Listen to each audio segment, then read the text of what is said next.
And having set the objective of the Constitution, you then frame a Constitution to achieve that objective. Because we really do have a race problem. Those divisions are real. We see it in our politics, we see it in our trade union. We see that they take the divisions with them. Look at where people live in this US. You have enclaves in the Bronx and in Richmond Hill and in Brooklyn. They're taking the division with them. Women are dying in the streets, and we have a government pontificating running around campaigning for women's vote. No women should vote in this election coming up unless there is something done to the legislation as Magistrate Kim is advocating. That voices like ours that are not in the political trench fighting it out, voices like ours should become stronger. One of the things about the Caribbean is that we have never had one discourse. Bass will know the days of the New World and the Old World and the radical left and so on. What we had was this concourse of ideas, which I think in the early days of independence pushed us in a certain direction. We've got to move back to that point of having these multiple discourses.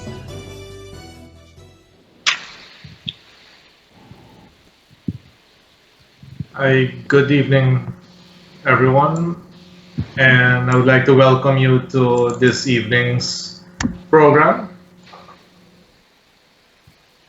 including viewers on the People's Choice. I would like to thank the team at Globespun 24/7, which includes Mr. Nohar Singh, and of course Devin and Kumar. Now, this evening, as the topic suggests, we are going to be looking at job opportunities in a developing Guyana. As everyone would be aware, for the past nearly a year, we have been heavily focused on what has been happening in our political landscape. And there have been many programs that outline what our focus has been on, and we seem to be moving to some form of resolution. But whilst all of that is going on, we now have 16 discoveries by both Exxon and Tullow, with estimates being now in excess of 6 billion barrels. We have an FPSO that has arrived in our waters in the meantime and is now moving into the commissioning phase. We also have quite a lot of talk on the job opportunities that may exist for Guyanese. So what we want to look at this particular evening is, in particular, these job opportunities. Now, my name is Vishnu Doerga. I am the chairman of Action Invest Caribbean Inc. and a private sector representative myself. I have functioned in the Georgetown Chamber, the Off Quarantine Chamber, with the Bureau of Standards.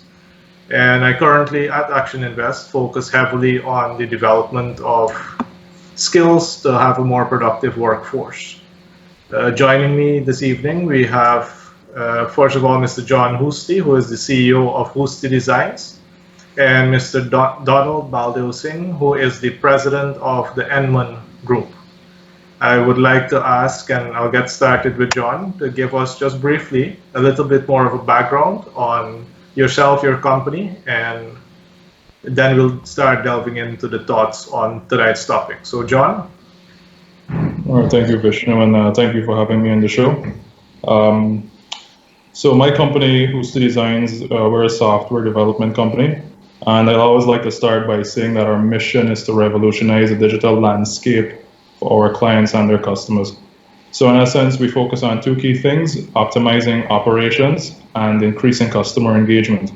So our approach is whereby when we meet with a client or with a prospect, we kind of sit and listen and understand what exactly they're ultimately trying to accomplish, and we would prescribe the right solution or a service we can offer. So from the software arm, it's more website development, mobile application development, database development, information systems development. And if it's on the marketing arm, it's covering social media, covering search engine optimization.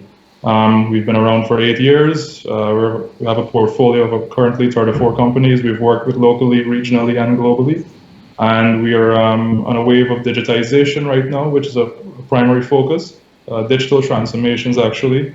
And given where Guyana is headed, I think everyone has realized the importance of technology and that they need to get their digital act together, so to speak. Thank you very much, John. And Donald, a bit of a background on yourself and company. Thank you very much. I'm very happy to be here on this program. I am Donald Baldeosingh. I'm the president of the Enman Group in Trinidad. We are a small group of technology-based companies. We are engineering service and primarily on the electrical side. We have media operations with outdoor billboards and indoor signage. And we do classroom technology, modernizing the classrooms.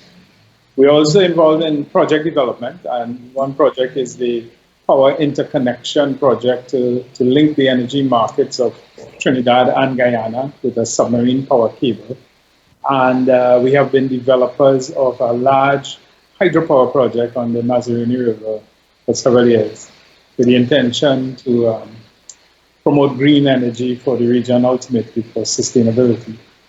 I have served as the chairman of Petrotrin in Trinidad in the late 90s. And so I've been around the energy landscape in the region for some time. Thank you very much for that overview. And this evening, I'll be functioning both as your moderator as well and as a bit of a subject specialist as well, given that our field is in the human resource development area. And in preparation for this show, I would have actually taken a look at one of the latest reports done by Dr. Eric Hansen for the IDB, which is all about positioning Guyana's enterprises for success in the new era of oil and gas development. And what was really striking about this particular piece of research is that the income streams from oil and gas were segmented into what is called direct impact. So the actual oil and gas operators and the service providers who will actually benefit from the direct spending. The indirect impact, which is everything non-oil and gas, and to some extent as well the funding that the government is going to be receiving, that they will determine where it will be spent, and then the adduced impact on the other services in our country that is at a much wider scale. Now, given that we are expecting production somewhere along the end of this year to the beginning of the new year, and the income that is likely to follow, where do you believe, and I'll start with you, John, where do you believe that our workforce in Guyana really needs to put their attention on right now? Well, I can admit I'm a bit biased with respect to the tech aspect of things. As you know, technology is taking over, and I can admit that a number of companies here in Guyana have yet to still get their digital arm up and running, so to speak. There's still a number of processes that are manual and not fully automated. So as you know, speed is a very critical factor. Turnaround time is very important. And so if you're doing things that are something that's still being done manually that should be automated, that's a huge concern. The companies that are here in the oil and gas sector, the investors, the contractors and so on, they're accustomed to things moving at a particular rate. And so companies here need to realize that, well, okay, it'll take some time for us to get to that pace, but have we actually started to put our digital spin on things? So for example, like I mentioned, things that you should be able to get online right away, you gotta still go through files and cabinets to access certain bits of data that they need. Things that should be sent online or you can download or it should reach someone in seconds, queries you want to ascertain from different sets of data and whatnot, that's still not done. So that's both in government and in private. And that's something that I think we need to really look at. And I know some companies have already started to do that, but others haven't, and time is going. Right. And Donald, from your perspective, especially in Trinidad, what are some of the job opportunities that such a sector brings with it, and what should people be looking at preparing themselves for? It's a very complex question. Trinidad and Tobago has more than 100 years of oil and gas development behind us. And there are many things that we take for granted in Trinidad that it took effort, it took a long time to build. Now, Guyana's real challenge is to put all of the things that have to be in place in a few years to be where we took 100 years to be. And in order to maximize on the opportunities that are available, there really needs to be a very, very quick, purposeful ramping up of skills and capacity to be able to take full advantage of it. You segregated the opportunities into some of the more direct ones, working with the actual producers, and then working with the service companies. Let's deal with those for starters. First of all, I think we all understand that a lot of the actual activity relating to the oil sector in Guyana is going to be taking place offshore, and some distance offshore as well. And this presents a complete set of problems in a way. First of all, the requirements for the skills that are going to work offshore are very, very significant. And to be able to move from where somebody may be a good welder today for the purposes of building burglar proofing in Guyana ground, to being a welder working on a platform offshore, there's a big gap. Now it can be filled, but there needs to be very, very focused skills development to prepare people to take advantage. In the offshore industry, as it is being set up, the skills are very highly specialized. And the companies that are operating in Guyana offshore are accustomed to being able to find very quickly the kinds of skills that they would need. So I understand, are helping to develop the skills. But it's really going to be a relatively small number of persons that will be actually employed on the offshore side of it in the end, compared to the amount of oil that is going to be produced. So I think that there should be a lot of focus coming away from the direct employment with the oil companies to the next level, which is employment with the big international service companies that are going to come to Guyana, and where they are, it's of course very much to their advantage to hire locals rather than to bring in expats into the country. And they also need very specialized skills, but may be more inclined to spend the time to train because they have contracts that they're very highly paid for what they do. So that direct employment is important, but it's, in my opinion, there are much more in terms of opportunities in the indirect area, in the services area that support the oil and gas industry. And then finally, in the spin-off spending that will come from the earnings to the country, I think that the opportunities for employment are going to be maybe 3 or 4 times, or maybe more times, the number of employees that will come into the oil and gas industry itself. So I say that for opener. And you did mention that for the direct employment, it might remain in probably the lower thousands by the estimates that I've seen so far. We do have a second FPSO that is now being built and that we expect to be here by 2022. There's now talk of the final investment decision for the third FPSO. And this is leaving aside the investment decisions that Tullow will likely make.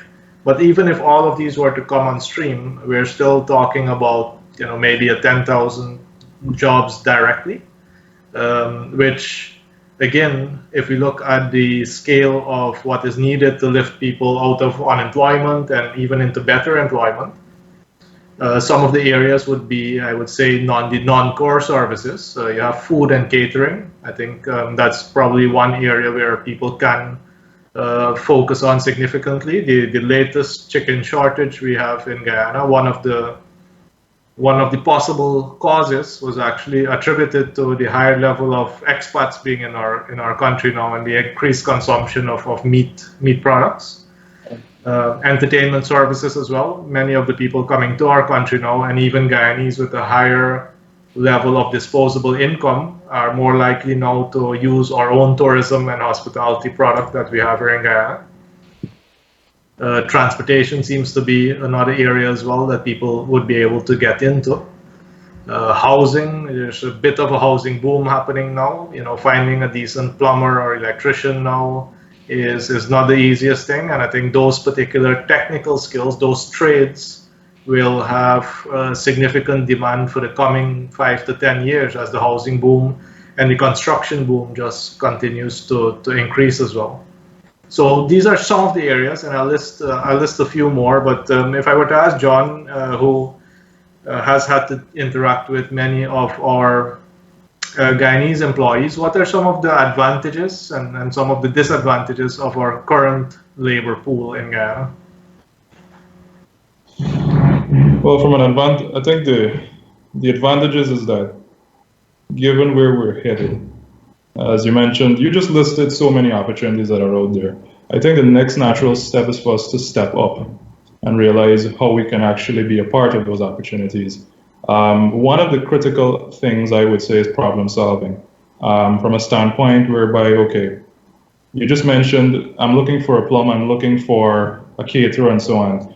There should be a platform where I can simply go, type that in, and then an array of individuals show up based on rating and so on. That's an example of something that should be developed. Donald mentioned about specialization. It's interesting because we realize that, okay, what we lack and what we need to, there's a gap with respect to what we lack and what we're trying to ultimately go after with respect to a skill set. So I know that I want to, it's not about necessarily getting into oil and gas, it's about what can I ultimately learn and think about from an online standpoint. So there's like LinkedIn Learning, for example. Not because there are jobs that are, it's an exciting time, you're going to just jump into oil and gas. You have to think about what are the skill sets necessary and how am I going to start doing that. And self-learning is something that we can do. I mean, I've done a lot of that over the years. I've completed a lot of courses online in business, in marketing, and in technology, right from LinkedIn Learning as an example, and that has helped me. So when I'm speaking to a company in the oil and gas sector, for example, you kind of have to know the language, which is very important to pay attention to. I think in terms of a disadvantage, we need to get the right, there are two things. One, the right attitude. I think we need to realize that we have, Guyanese people in particular, some of them, in my opinion, have a know-it-all mentality, and we need to step back from that. You kind of have to have a willingness to learn and to understand that there is a gap, and how am I going to evolve in a role that I can eventually get into. So those are some examples, I think. And if I were to just expand on that a little bit, there's talk as well about free education, and with all these jobs that will be there, both directly and indirectly, where do you think the responsibility lies? Does it lie on the individual seeking the job, or does it lie on the government in terms of educating the workforce? Where would you place that responsibility? Again, it's on both ends. So there needs to be a lot of, so for example, a lot of more programs enabling environments to really foster innovation. So for example, in Guyana, in the tech industry, we have, there's this thing that a colleague, a good friend of mine and former lecturer, Alan Mark, set up called Nexus Hubbing. And what they're doing is training young individuals and nurturing them to work on projects, on software development projects. And the interesting fact is that a number of companies here are going to need software solutions developed. So when those opportunities come up, you're in position to work through Nexus Hub or even get a job, but at least the training has started, I think is a good step. And like I mentioned, individually, again, we need to realize that our skill sets need to be nurtured and advanced. It's not that, okay, I just came out of L'Amour is university. helping to sponsor Globespan 24/7 programs. L'Amour will be celebrating Diwali on board the Princess Luxury Yacht with a cruise on October 19th at 6:30 p.m. Take a cruise down the Hudson with non-stop Diwali celebrations plus DJ and fashion show. Tickets start from $75. That's a Diwali cruise on board the Princess Yacht on October 19th at 6:30 p.m. Call Angeli at 845-545-9936. Or she... Thank you very much. I suppose that's making sure that we cover our sponsors as well, and we do thank them for placing their efforts behind this particular show that's really meant to get our thoughts out there. Donald, if we think about Guyana having a very high migration rate, especially by people who are trained to a tertiary level, and I think the rate is somewhere at 82 or 89% of our tertiary educated people who would have migrated for greener pastures elsewhere. What is your sense of the level of education that is needed, and what has been your experience as well in terms of retaining qualified and competent professionals, even within Trinidad? So some of the lessons we could learn. Okay, if I could just jump back to the previous point and then come back to this. Sure. So it's almost inevitable that there's going to be a dual labor market in Guyana. There's going to be those very few, very highly skilled persons who get into the direct employment with the oil and gas. And then there will be the support services, persons who are along more traditional employment pathways, but just they need many more of these skills. Now, to answer a previous question of who pays for this, well, I think that the key stakeholders are the energy companies themselves and all the employers. I think it's very difficult at this stage to expect persons to fund their way through the kinds of training that are necessary to take fullest advantage of the very technical jobs. I'm sure that there's some of it already, but I think that it's one of the things that worked for Trinidad were lots of scholarships in the early days, granted by the oil companies, that also involved going and working at their offices elsewhere in the world to get a very direct, immersive training, and then to come back into the Trinidad and Tobago operations. I think that we have to lean very heavily on the oil and gas producers and even on the major subcontractors who are going to be there on the ground for a long time to support the training efforts. Now, that will help us to take care of the very technical skills. So these would be people who are working on the instrumentation and control systems on the highest part of the operations in terms of the very technical parts of it, very specialized welding and operations of equipment and so on. Those people they either are going to be trained Guyanese who quickly get up to the skills levels by going abroad and getting training, or they're going to be filled by experts. So what we want to do is to think about how to get people who are qualified to move up to that level, to get the right level of training. And I think that has to be a conversation with the oil companies and their major subcontractors. Yeah, After that, sorry? no, go ahead. After that, we're talking about the indirect jobs that will be created. So you talked about the food industry, the hotels, the tourism. Then there are the skilled parts of those, like accountants, lawyers, engineers. These persons have to become trained and qualified to be able to handle the jobs. Now, there's a certain amount of that already in the market, but the market is going to demand much more of it. So then the next part is to expand the training facilities available to Guyanese on the ground, and again look to the oil companies to assist, because it's in everybody's interest to have more and more skills available in terms of qualified persons. Or else what you're going to have is what we saw for a little while in Point Lisas in Trinidad, where every new petrochemical plant that came in just grabbed people who were already employed in the sector and in the same estate. And what they did is they just spiraled and moved around into higher and higher salaries each time.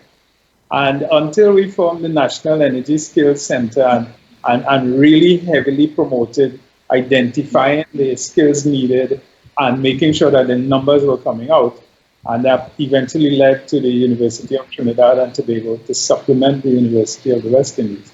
Only then we were really able to start to break out of that employment salary spiral and into satisfying the market. So I'm just coming back quickly to the point that you'll have a dual labor market, because those who enjoy the salaries of the energy sector will be much higher paid than those who are sometimes providing the same skill resource but outside of the energy sector. And that has to be managed, or else the rest of the economy suffers, because you cannot employ people in the other traditional areas because you can't pay them, because they want to jump over onto the energy sector. In Trinidad and Tobago, the whole skills market, it responded to supply and demand in a very traditional way, but we pushed a lot of employment through the skills development. Now, there are many, as you say, very qualified Guyanese nationals living abroad, first generation and second generation. I think they will naturally come back, but what they would want is social infrastructure compatible with where they currently live. They want the entertainment, they want the schools for their children, they want hospitals and so on par or close to what they are enjoying elsewhere. So in order to attract those back, we have to put the infrastructure in place to support them, housing and transport and all of these things. Now, I see quite a few comments by Mr. Norman Aslam, and some of the comments are that policy, regulations, and legislation are way behind in our oil and gas sector. He also made note that we currently do not have the expertise, but by partnering with contractors around the world who do have that type of expertise, it will allow for that transfer of skills over time. You yourself mentioned as well that the time Trinidad wasn't ready from day one, and as the demand increased, you were then in a position to create the facilities that were able to better supply the market. Now, given the situation that we've had, a lot of legislation and regulation depends on our politicians, who are currently preoccupied with ensuring that their respective parties get into power and carry out their own programs. But how is that currently, the impasse that we're currently in? How much do you think this may actually hurt our country in the long run? I'll go with Donald if you want to comment on that. Okay. What comes to mind is the opening of Charles Dickens. It was the best of times. It was the worst of times. So Guyana is on the cusp of something so huge. And as you say, at the same time, we are preoccupied with some of these other issues that are distracting. And the comment that came through there about the level of legislation, regulations, policies, and so on, those really have to catch up quickly. But in addition to having good policies and regulations, you need people who are trained and able to manage those systems. I really think that Guyana should be leaning harder on Trinidad, and Trinidad and Tobago should be more responsive and ready to assist in those areas, because it's very difficult to fill those. You really need, in addition to training, you need experience to fill those kinds of positions properly. The ones who understand what is required in managing and regulating an industry such as this. I think that those specialist skills now, those have to come from within the state sector. And when we look around at the bench strength in the state sector, it's difficult to imagine training up the number of people who are required to get up to that level. So I think that I think you need a very direct intervention in the areas of how to develop capacity to manage the oil and gas sector. And that must be really high in the priority, or else a lot of things are going to fall by the wayside. It's very unfortunate that at this time, all hands can't be on deck for the time being. And I hope that situation resolves itself soon. But keep in mind that the majors are on their programs to develop the fields and to produce the oil and the gas. And they have their shareholders to account to. So therefore, they're not going to sit around and wait for Guyana to completely get its act together. You're going to find that a lot of opportunity is going to bleed out and end up elsewhere, because there's the push to get production up. And you will find that the politicians are pushing for the oil to get up as well. So there's a lot of opportunity available to be lost if a few of the right things are not done at this time. But are we really unique in that respect, that our politicians, more than ever, are very interested in getting into power and holding on to power? What was the experience in Trinidad? Because in Trinidad, your economy has also depended heavily on the income from oil. Were your politicians more civil, or was it the same type of game as we see playing out in Guyana? Do as I say, but not as I do. Trinidad and Tobago has learned some hard lessons from how we manage our oil and gas industry. It's very unfortunate that in the third world, it seems that everybody have to learn those lessons the hard way. But at least if we consider what happened in Trinidad and moderate what is happening in Guyana, you can have a much better outcome. I mean, the Dutch disease is real. We knew about it 20, 30, 50 years ago. We went through this slump more than once. And the first time they said all this oil and money went through Trinidad and Tobago like a dose of salt. Well, it's happening again, and it has happened again. Now, what we could hope for is that lessons could be learned from here, and there could be more attention paid to using the revenue to be derived from the oil and gas towards sustainable infrastructure. Try to stay away from creating jobs, which is the easiest thing for politicians to do, but create jobs around sustainability instead. And that, we didn't learn it properly in Trinidad, so I can't preach that. I can only tell you that you can learn from us. Good things and bad things. And just to extend, I mean, this is simply a matter of just best practices. And the advantage that we have is that so many other places has done this already. They have done it. So we just need to look at the do's and the don'ts and kind of list down, well, this is what may work and what may not work. I think it's also important that, yes, we will solicit feedback from the Guyanese people. However, there is a lack of domain expertise in certain areas, and we are aware of this. But to your point, Donald, definitely we need to simply accept that we need to partner, we need to have these training programs in place, and we need to just, again, it's intensive research, but it's having an open mind to listen from both ends, not just the domain expertise, or the domain experts, sorry, but also the Guyanese people, and kind of come into a common place, so to speak.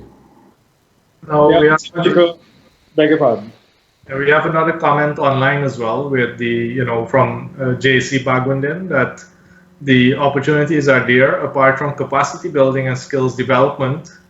However, Guyana is at a huge disadvantage because we do not have the infrastructure to service the offshore industry. So making mention there of the significant infrastructure deficit that we have. As a result, we are losing a lot of opportunities to Trinidad. What are the panelists' take on this? And just before I give you guys the opportunity, there's also something that says, we do want local content, but really there is no local content without local capacity. To get this local capacity, we do need to get it from those who have the intellectual property, those who have the current capacity. In Guyana, John, you would be very familiar with the sentiments right now about the Trinidadians coming in, the Dutch coming in, the people from the US coming in. And it sometimes seems like an anti-foreign sentiment. And we do not know that we need to have the knowledge and the capacity. Why do you think we have such a high level of distrust and anti-foreign sentiment, and do you feel it's justified? To some degree, I think it is justified, given the fact that, for example, the foreign company, I think, if I'm referencing correctly, Deodat Indar made a point about the companies can come here so easily and set up shop, so to speak. But if we were to go in America or go in Trinidad, it's not going to be that simple. So I think from that standpoint, there needs to be certain policies and things put in place to mitigate that. And I think for us, that would give us a level of a bit of a higher level of confidence and more assurance that there is it's more of a level, not so much a level, but it's fair game to some degree, I would say. But again, the fact that individuals are coming should wake us up to the fact that we need to get our act together and get things up to standard and up to par. For me, or at least for my company, what we've realized is listen, we know where the limitations are. And again, it's partnering, it's doing additional homework, quote unquote, and getting ourselves at least up to scratch. Because again, the companies that are coming, they're coming with that energy, they're coming with that expertise, and they know where the gaps are. They know what the problems that exist in Guyana are. They're aware, it's right out there. So we need to at least look internally and say, okay, we know what the problems are too. Let's start tackling these one time. Let's get on it right away. Because if we don't, we're going to be vulnerable. And then I think at the end of the day, can we really blame the situation for those coming? So, yeah. Donald, your thoughts on the mistrust towards foreign companies right now? Is it justified? And if, what advice would you give to your fellow Trinidadians and the Trinidadian companies that are eyeing Guyana? In visiting Guyana, I saw the level of, as you call it, mistrust that's growing. I've been back and forth with Guyana for 25 years. And only in the last couple of years, I saw the mistrust. Prior to that, foreigners were much more welcome. I think that Guyanese people hurt a lot from simple things relating to Trinidad, like delays at the airport in Trinidad and so on. And now that things are changing, they go back to those times. But I hope that they also remember all the benefits they had from partnering with Trinidad and Tobago, not the least of which was a huge write-off of debt that Trinidad and Tobago gave to Guyana some years ago. And I hope that we look at things more in balance and get past the little emotional thing that them trainees coming here to take we work. Somehow I find that the sentiment doesn't seem to be as bad with people who are non-Trinidadian, but maybe I'm biased. But I think that we should get to the realization that to maximize on the opportunity, there needs to be partnering. To be able to offer yourself to the oil companies and their subcontractors and their subcontractors is going to take some effort and upgrading. In Trinidad, we understand a lot of this. I fear that sometimes the Trinidadians that come over make themselves sound like they know too much.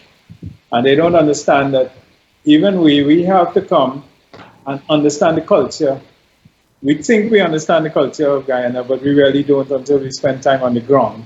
Because a Guyanese visiting Trinidad gets immersed in the Trinidadian culture, and we don't really understand until we spend time in Guyana, those cultural sides of it. And we have to go and learn what is motivating persons on the ground, where they're coming from in terms of their level of understanding of the industry or industries in general, and where they see themselves wanting to go, and then work more closely with Guyanese companies and individuals to grow together to be able to take advantage of the opportunities, which are for small companies. The opportunities are infinite in the oil and gas sector in Guyana. Why I say it's infinite is because there's no way that a small and medium-sized company could take advantage of all the opportunity that is available to it. So if I had an infinite pie, I should be willing to share large amounts, because what is left is still going to be very, very big. And I think that we have to get to a point where we understand that. I actually, in recent times, have been hearing a prediction from a notable economist in Trinidad that says that by 2025, more than 60,000 new jobs need to be created in Guyana. I find that phenomenal. Where is that going to come from? How are the skills going to be upgraded? You mentioned about Guyanese coming home. I think that is going to be part of it. There are going to be many immigrants into Guyana looking to take advantage of the opportunities. And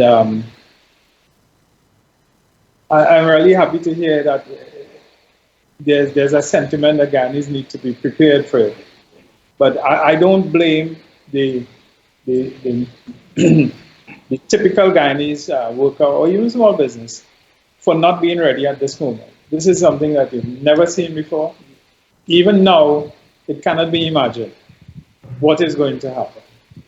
So taking advantage of it really means a lot of collaboration, a lot of effort in understanding it, and then preparing and being ready to change as we prepare, because what we prepare for is going to be different as it is happening, because it's growing so rapidly. Yeah, and for some of us who are in direct contact with the oil companies, we can feel that level of activity as production is set to come on stream. There are many people who have not actually felt it as yet. They've neither felt the indirect impact or the induced impact. And a lot of skepticism would also reside there with them. Now, we also had another comment here that the developers and producers are not going to wait till Guyana to step up Guyanese to step up their game. For them, it is about spotting that opportunity. One of the positives is that for a very long time, Guyana has been trying to attract foreign direct investment. This is now happening in large volumes. We do need to make sure that we set ourselves up in order to actually benefit from all this foreign direct investment. And sometimes we also have to recognize that with large foreign companies coming in, they bring a lot of capital into our country as well, a lot of intellectual property into our country. And in many cases, their returns are not immediate. And we have found that many Trinidadian companies, US companies, they would employ for almost any job that could be done locally first, because in one case, the salaries that can be paid to Guyanese are higher than what we normally expect in Guyana. There's also a bit of a controversy going on that Guyanese are not being paid as much as the Trinidadians. I'm going to ask you for your thoughts on that. But for some of these companies, hiring Guyanese even at equal salaries still costs them less because they don't have the transportation and accommodation costs that come along with it, which means that Guyanese employees get paid regardless if the foreign company makes a profit or not. And that is also something that we have to consider because there might be Guyanese companies who may not have the capital or the expertise to plug in and to invest at this point in time.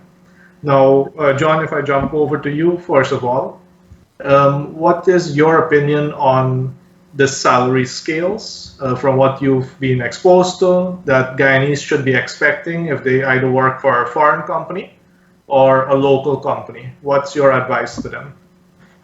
My advice to the individuals or to the individuals when it comes to salaries, because we might also be having some misconceptions that because we now are an oil producing nation, that the salary should be across the board much higher than.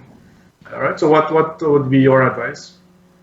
Well, there's a notion that you have to start somewhere. I do understand the sentiment that we should be paid some more. In some cases, I think I remember reading online something the other day about Guyanese workers out on the offshore being paid a very low figure. That should be something that is paid attention to. But I think what's important is again for us to realize that we are starting off at a point. There's enormous room for growth, tremendous room for growth. Based on your skill set, you will get paid so much. But the important thing for you to realize is that salary will increase, but it's important for us to also make sure that the companies are staying true to that. So in other words, if I started at this particular date, a year and a half later, I should not be making the same thing. So we need to see at least the evolution of that salary, so to speak. But it's also, but here's the interesting part of it. What I think would be useful or sensible to some degree is, yes, you are making so much, but if there's a way to work in training into that or coaching in some degree, I would say. I think that is something in Guyana that is not significantly done in roles or in employees, and that coaching and training. So you kind of stay in a role and you stay at a salary level for more than you should have. And I think if you can enforce or at least put in place something whereby you can, okay, in taking this job, there is going to be training, maybe an additional days, but the other side to it is that salary will go up. Because again, at the end of the day, there's a limitation in terms of how much we know, but it is true that I think the companies and the government needs to make sure that if companies are coming here, the salary needs to be fair. Let us also make sure that if they believe it is not fair, to utilize our Guyanese agencies or labor agency to bring this to their attention. Absolutely. I think I want to ask Donald to, the infrastructure deficit that Guyana has at this point in time, which Trinidad had at one point in time. What is your advice on overcoming that? And was it done all via government funding, or did the petroleum companies also step in Trinidad? How do we overcome the infrastructure deficit? If we go back 100 years in the oil development in Trinidad, the companies that came in were operating in the Wild West. It was out in the bush, it was on shore, and they had to provide everything that the people who were coming in needed. So the companies that came in set up camps, and they set up schools, and in some cases hospitals, playgrounds, all of the infrastructure that was needed to support their operation in Trinidad. They actually built out in the early days. all of that eventually became owned by Petrotrin. So there was a time when Petrotrin had the most sporting facilities of any organization in the Caribbean. Why? Because all the companies that came in set up that. Petrotrin had farms and hospitals and big housing camps. It's changed now because there are many companies that are coming in that would be willing to set up these things, private hospitals, private schools, and so on. But what we must try to avoid is that we have, in addition to this dual labor system I described earlier, that we have a whole dual living system. So if there's an investment in a hospital, it should be an hospital that will be a public hospital of a very high standard. Similarly, investments in the schools and so on should be upgrading all of the facilities. It's very typical that the investor companies, the large expat companies, will invest in items that will contribute to infrastructure, but they will do that if they don't see the state doing it or doing it of a standard that is needed. And so I think but because the state is going to be earning huge amounts of money in royalties and taxes and so on, it would be expected that the state would be investing in a lot of the infrastructure. And what the foreign companies will invest in is more specialized infrastructure to service their own needs. But for example, everybody now will feel that we need a new airport or an airport nearer to the city and so on. So you might find that that's a state project, but the private companies assist in some parts of it, like a radar system and some specialized parts that support the infrastructure that is required. All right, so let's take a quick commercial break and then we resume. L'Amour is helping to sponsor Globespan 24/7 programs. L'Amour will be celebrating Diwali on board the Princess Luxury Yacht with a cruise on October 19th at 6:30 p.m. Take a cruise down the Hudson with non-stop Diwali celebrations plus DJ and fashion show. Tickets start from $75. That's a Diwali cruise on board the Princess Yacht on October 19th at 6:30 p.m. Call Anjali at 845-545-9936 or Shika at 646-732-0065. Thank you. Welcome back. If we look a little bit at the future as well, oil and gas will do what it has to do. If we compare it with Trinidad with 80-something plus wells producing about 65,000 barrels per day now, Guyana with just a single well will be starting to produce 120,000 barrels per day. And this will be done offshore. So unlike Trinidad, where the onshore and nearshore created quite a lot of labor-intensive jobs, created a lot of employment, we're not expecting all of that. So where should people focus on? And if I were to look at that same study again, sustainable and smart agriculture is one that is looked at. The Caribbean has a very large food import bill. And Guyana is blessed with very good agriculture, very good arable land. And it's one of the areas that could be further invested on. Sustainable travel and tourism as well. Construction, we will be going through an extended construction boom through this country. So the skills that are necessary in construction. And then, of course, business process outsourcing from all types of business services and information technology services as well. So, the range of opportunities that exist outside oil and gas are there. So it is important that people don't go, all in on oil and gas. And sometimes we speak about the resource curse or the Dutch disease as if it's new to Guyana. We have experienced it several times with gold already. Whenever the gold price exceeds, $1,400 US dollars per ounce, a lot of people leave the traditional sectors and they go and invest a lot of capital in there. And what happens to what they were engaged in previously usually does damage to the economy. So I would like to really have your input into some of the other sectors. I mentioned a few.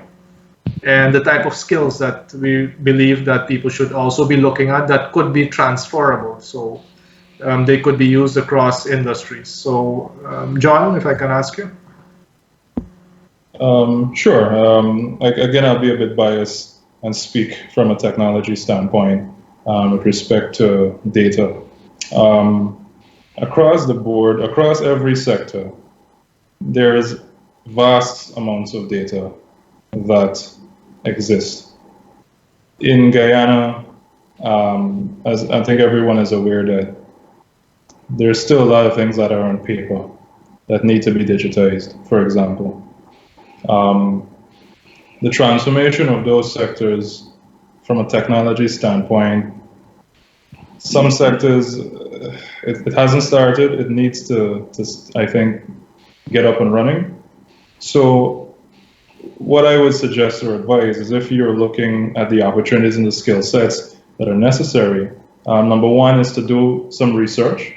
You can, again, and again, to my point earlier about best practices, looking at other countries, looking at Trinidad, looking at Ghana, looking at Norway, for example, seeing how those sectors developed when that oil and gas industry was built and nurtured and expanded over time. If you do the research, you will have an understanding of how I can get into this, my role to play, so to speak. You talked about agriculture, you talked about, there's manufacturing, there's finance, and so on.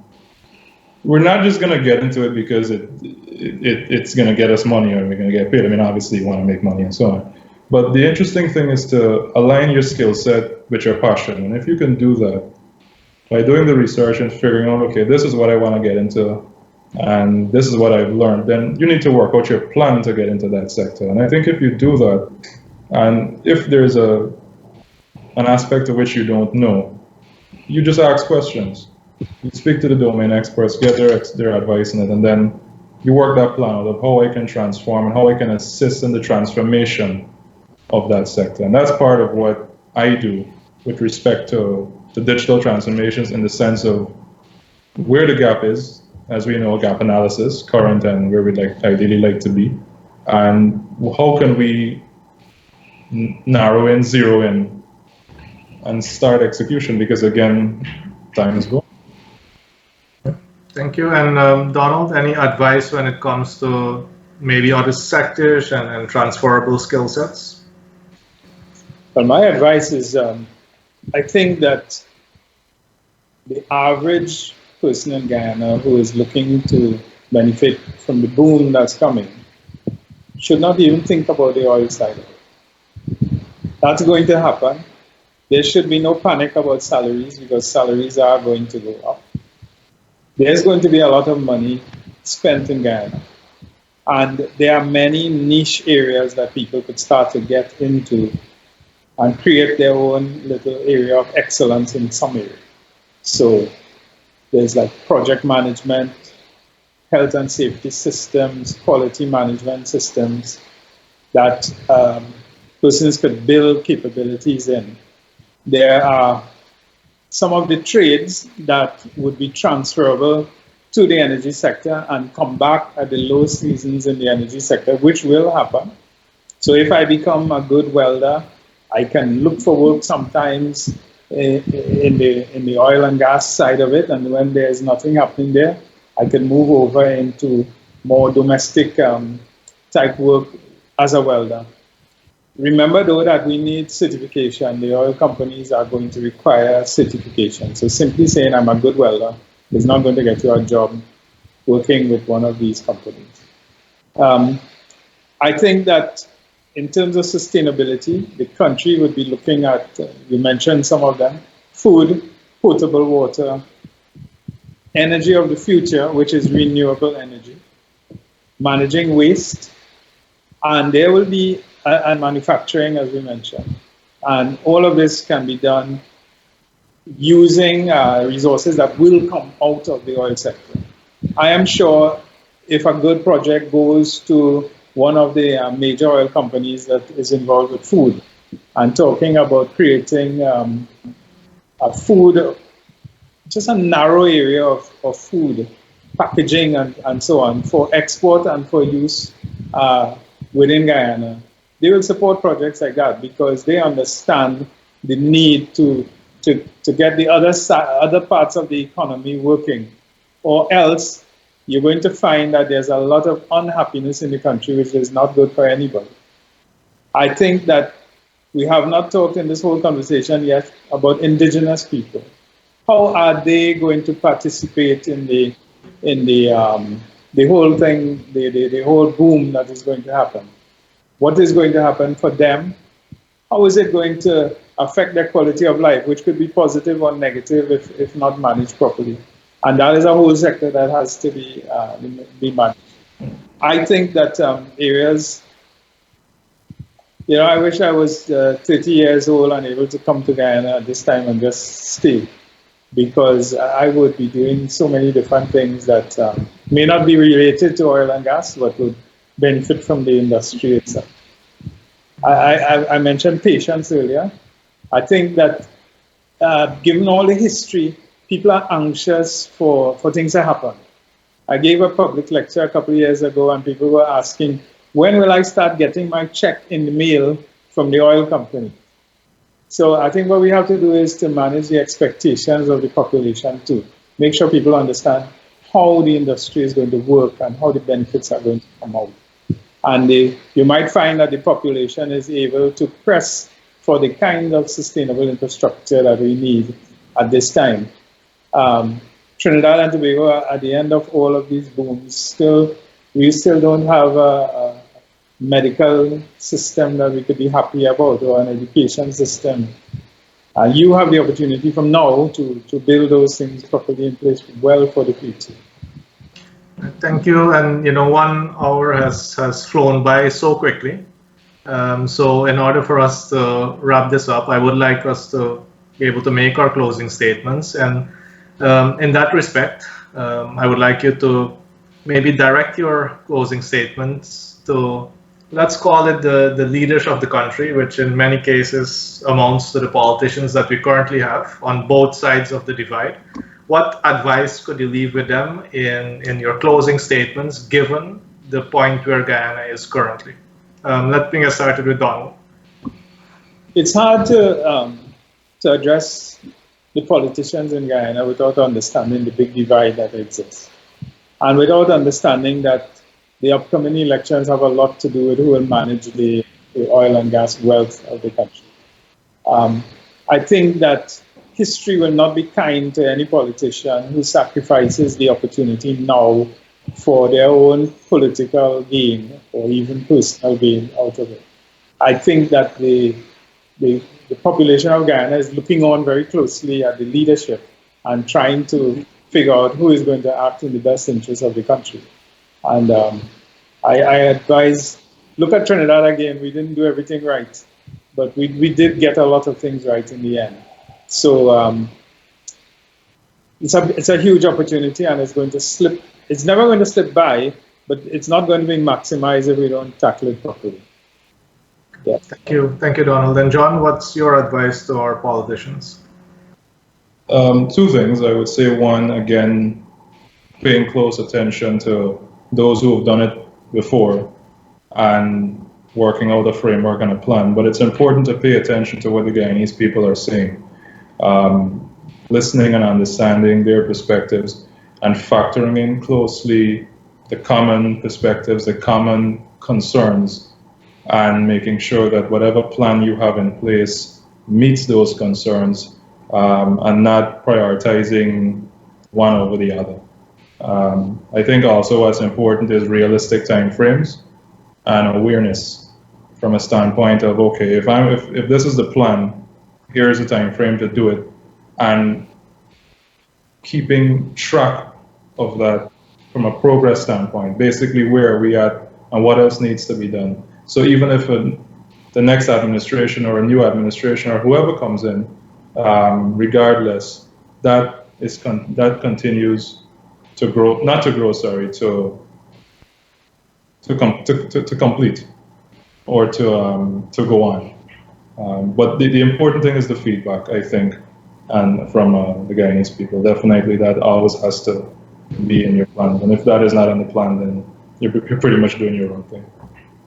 Thank you. And, being part presenter here this evening, I would like to provide the politicians with the same advice that we're providing our population as well.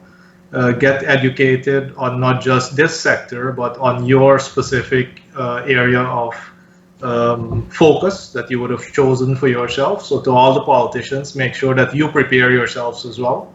Bring people into your organizations that can really perform the mandate of the entity that you're going to be placing them in, because we have suffered for very long with, for decades, with leaders who cannot really perform the functions of their office. And it comes back to education. It's the same way of us saying, well, I'm a good welder, but never got certified. My welds don't hold up to the stress test. I think that's the biggest and the best thing that these politicians could do for themselves, upskill.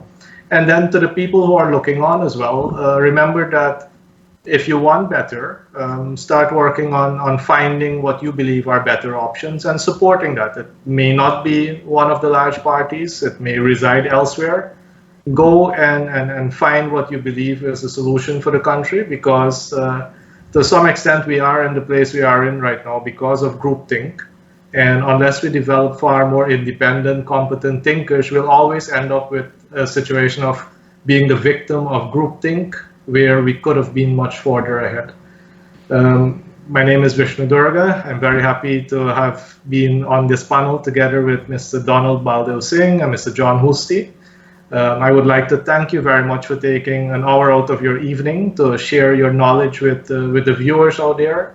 I'd like to thank each and every viewer as well for taking the time out to listen to us and to make your own conclusions and decide for yourself what it is that you want to do next. Of course, the GlobeSpan 24/7 team, which includes Mr. Nohar Singh and Devin and Kumar in the background, making sure that everything is running very smoothly. And let the conversation continue. The more we educate ourselves, the more we inform ourselves, the more likely it is that we'll make better decisions to the benefit of Guyana. Thank you very much, and see you again in the future. Thank you. Sure.